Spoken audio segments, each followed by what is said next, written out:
Welcome, fellow sleuths, to a very special bonus edition of Meddling Adults. I am Mike Schubert, I'm your host, and I'm here today to talk about the charities that our contestants played for in Season 1. Now, going forward in Meddling Adults, I will be asking the guests to talk a little bit about the organization that they're playing for, what they do, and why they chose them. So I wanted to give that same love for the charities that were played for in this first season in this special episode. So let's just jump right into it. Episode 1 was between Julia Schaffini and Eric Hamilton Schneider. Julia played for RISES, the Refugee and Immigrant Center for Education and Legal Services, and they defend the rights of immigrants and refugees, they empower individuals, families, and communities, and they advocate for liberty and justice. So they provide affirmative, defensive, and litigation services to low-income immigrants, and they offer a wide range of services including case management, resettlement assistance, a national hotline to connect migrants with the local community resources, and transit support for recently released migrants. So just a lot of great work that they do for immigrants into the U.S. If you want to learn more about RISES, you can visit their website at RICES Texas, RAICES Texas.org. Eric played for the LGBTQ Center of Cleveland. Their goal is to enrich the lives of the diverse LGBTQ plus community through advocacy, support, education, and celebration. They have a health and wellness program, they have a queer youth initiative, they have community groups, and they have a program called Sage Cleveland, which is geared towards senior citizens in the LGBTQ plus community in Cleveland. If you want to learn more about this charity, you can check out their website, lgbtcleveland.org. We now move on to episode 2, which was between Brandon Grugel and Lauren Shippen. Brandon played for the Trevor Project. So the Trevor Project was founded in 1998 by the creators of the Academy Award-winning short film Trevor. The Trevor Project is the leading national organization providing crisis intervention and suicide prevention services to lesbian, gay, bisexual, transgender, queer, and questioning, that's what LGBTQ stands for, young people under 25. They do some really great things at the Trevor Project, from crisis interventions to suicide prevention training and resources to community resources. They have a program where they have local volunteers in cities across the US that are advocating for the rights of the LGBTQ youth, and there's a lot of great work that they do. And if you want to learn more about what they are doing, you can go to their website, thetrevorproject.org. Lauren played for the ACLU. The ACLU has been around for a very long time, and they have done a lot of different things in the United States, but basically they are the premier defender of the rights enshrined in the U.S. Constitution. They have over 1.5 million members, they have 300 staff attorneys, thousands of volunteer attorneys, and they have offices throughout the U.S. They continue today to fight government abuse, and they vigorously defend individual freedoms, including speech, religion, women's rights to choose, the right to due process, citizens' rights to privacy, and so much more. So just anything that has to do with something that is existing in this country that is going against anyone's constitutional rights, the ACLU will go to bat for you. If you want to learn more about the ACLU, you can check out their website, aclu.org. So episode 3 was between Amanda McLaughlin and Eric Silver. Amanda played for City Harvest. So they take fresh, nutritious food to communities across the 5 boroughs in New York free of charge. And they take food that was otherwise going to go to waste or was surplus food, and they put it into trucks and deliver it around the city. They rescue 160,000 pounds of unused food per day to feed New Yorkers in need. And it's mostly fresh fruit and vegetables. So not only are they taking food that is going to go bad, but they are taking this food and they are bringing it to people in need, and it's healthy food on top of it. They do a lot of great work. And if you want to learn more about City Harvest, you can check out their website, cityharvest.org. Eric played for the North Brooklyn Angels. They are a volunteer-powered, hyper-local, grassroots nonprofit organization that takes direct action and does projects that address the many needs that exist in their own backyard of North Brooklyn. And those needs are hunger, poverty, homelessness, and housing instability. They have a mobile soup kitchen, which is called the Angel Mobile, and it serves hot lunch 6 days a week at various locations throughout their neighborhood. They cook all of the food for their own meals, and they have a lot of volunteers that get involved in all aspects of this meal preparation process. So if you want to learn more about the North Brooklyn Angels, you can go to their website, which is northbrooklynangels.org. In episode 4, we had Paul Bay going up against my wife, Kelly Schubert. Paul Bay played for the Old Friends Senior Dog Sanctuary. They provide a loving home, good food, high-quality vet care, compassion, and comfort to senior dogs for the remainder of their lives. They want to build a forever foster home network that will enable them to place more senior dogs in loving home settings for the duration of their lives. When people are adopting dogs, they usually want to go more towards younger dogs like puppies because puppies are cute, but the Old Friends Senior Dog Sanctuary is making sure that old dogs get some love too. They provide education on the joys and challenges of caring for aging dogs, and they work with other dog rescue groups to promote the adoption of senior dogs. If you want to learn more about them, you can check out their website, which is ofsds.org.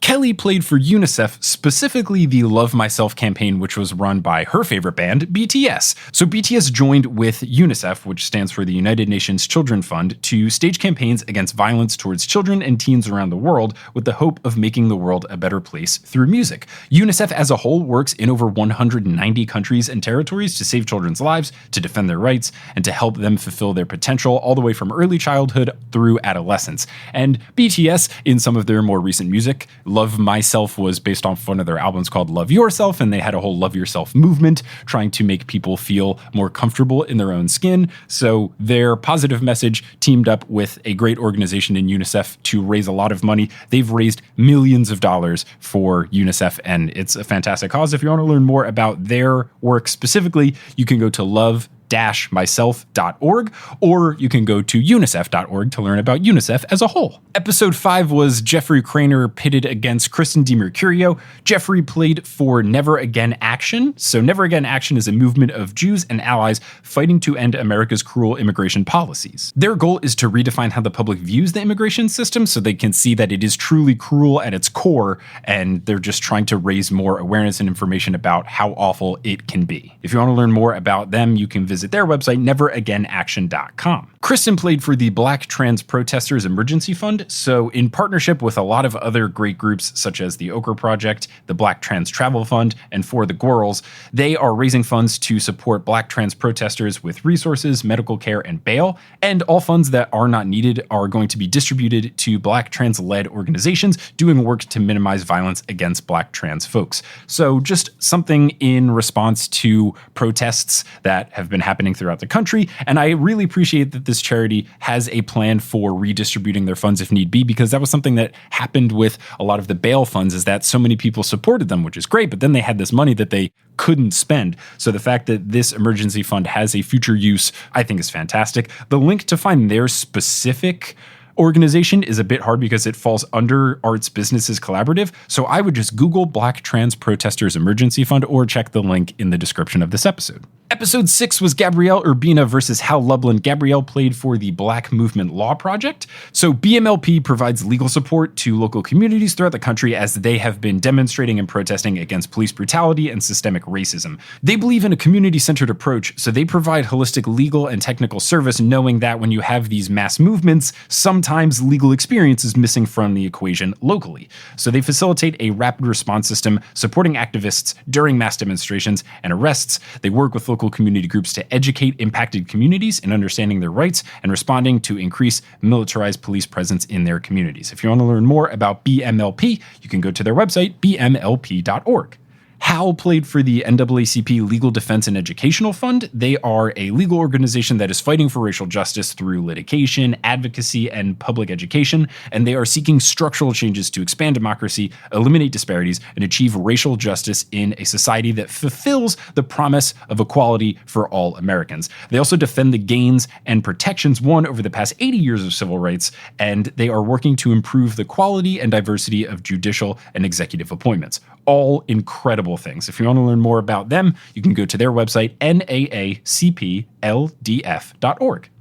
In episode 7, we had Helen Zaltzman and Martin Ostwick duking it out. Helen played for the Howard League. They are all centered around penal reform, so they want less crime, they want safer communities, and they want fewer people in prison. They explore the evidence and find solutions that prevent people from becoming victims of crime. They promote common sense approaches that guide people away from trouble and make towns and cities safer places to live, and they campaign for better justice that helps people to unlock their potential and move forward towards a brighter future. If you want to learn more more about the Howard League, you can go to their website, howardleague.org. Martin played for Women for Refugee Women. They empower refugee and asylum-seeking women to speak out, become leaders, and advocate for change. They work to ensure that refugee women can speak to the media at public events, and they partner with arts organizations and influential women to help amplify refugee women's voices.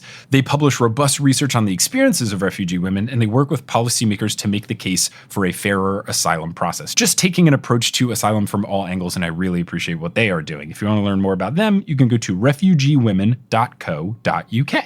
Episode 8 had the Hey Riddle Riddle team all facing off against each other. Erin played for BEAM, which is the Black Emotional and Mental Health Collective. They are a collective of advocates, artists, therapists, lawyers, religious leaders, teachers, psychologists, and other activists committed to the emotional and mental health of healing Black communities. Their mission is to remove the barriers that Black people experience getting access to or staying connected with emotional health care and healing. They do this through education, training, advocacy, and the creative arts. So just approaching mental health specifically for the Black community in a lot of different ways. If you want to learn more about them, you can go to beam.community.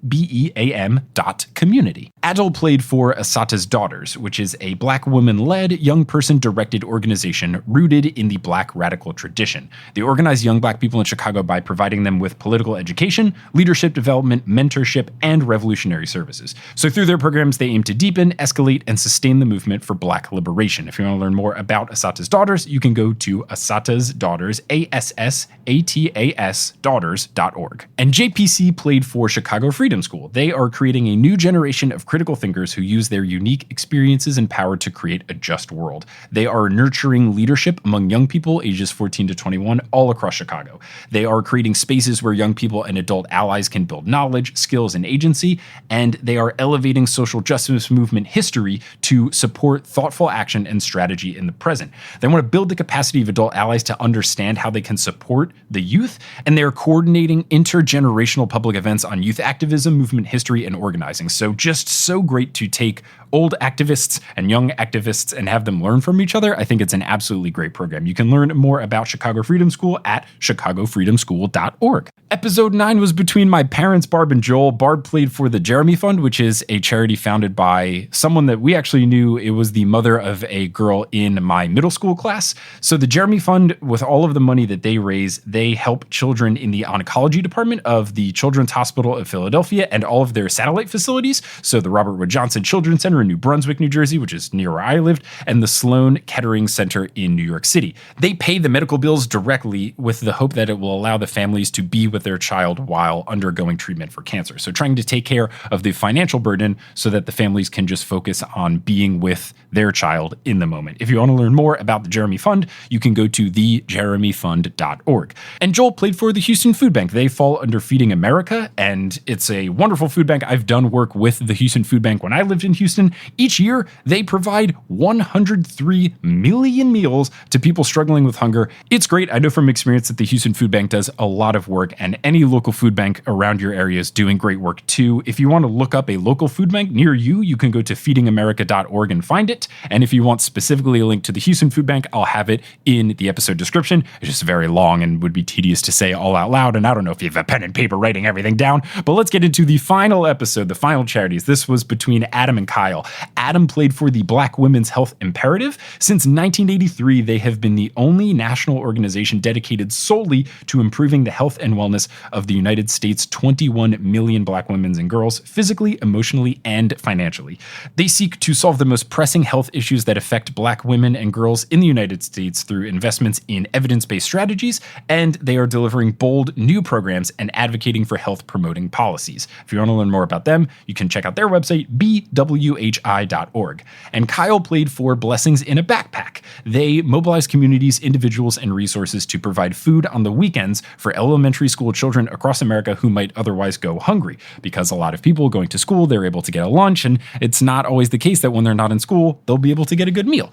Every school-age child in America has the nourishment needed to learn and grow, but they want to make sure that they have the nourishment in terms of food. So Blessings in a Backpack strives to ensure children don't go hungry on the weekends by empowering individuals and communities to take action. Much like a food bank, they take unused food food and put it to good use, and that is giving it to kids in need. If you want to learn more about them, you can go to blessingsinAbackpack.org. And that's all of the charities that were played for in season 1. I'm glad that a lot of listeners gave the suggestion to talk more about the organizations and provide more information about them. I will be updating all of the episode descriptions so that they have links to all of them. So thanks everyone for helping make the show better. And as a reward, I'm going to tell you when season 2 of Meddling Adults is dropping. Guess what? It's pretty soon. Drum roll, please.